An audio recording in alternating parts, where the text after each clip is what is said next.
Makati naman, nakuhanan din ng CCTV footage ng isang commercial compound ang modus ng isang grupo. Ang kanila namang gimmick, salisi modus. Nang dumating ang isang kotse, nilapitan ng isang babae ang driver at tila may itinuturo sa likod ng sasakyan. Nang buwaba ang biktima at nakipag-usap sa babae, binuksan ng dalawang lalaki ang kanang pinto at mabilis na tinangay ang isang bag. Walang kamalay-malay ang driver, nasa lisihan at natangay na pala ang gamit niya.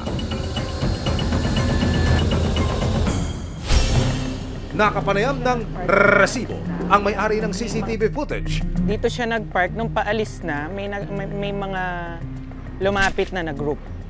So, they are saying something na parang may ganito sa likod, may ganito, ganyan.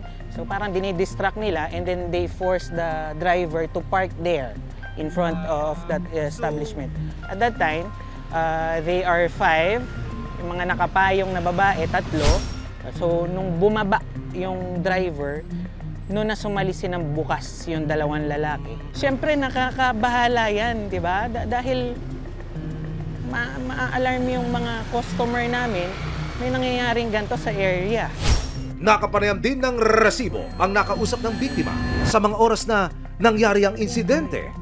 Ang ginagawa nila is maglalaglag sila ng kung ano, barya, basta yung kakalansing na parang mababothered ka na, uy, may nalaglag ba or may tumama sa sakyan nila. May nilaglag din sa part nun, sa kabilang side niya, may mga nalaglag din daw doon.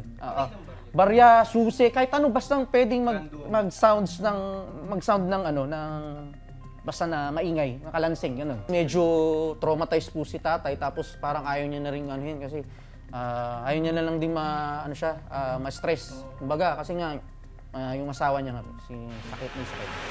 Ayon sa Southern Police District, patuloy pa rin ang kanilang pag-iimbestiga para matunto ng mga suspect. In-invite po natin itong si victim na doon sa ating station upang mag-file po ng formal complaint at masimulan din po ang investigasyon. Gayunpaman, tumanggi po itong ating victim dahil sa may mga personal po na kadahilanan. Pero hindi po man nag-file agad ng complaint si victim, patuloy pa rin naman po ang investigasyon na ginagawa ng Makati upang matukoy itong mga tao na involved dito sa masamang gawain na ito.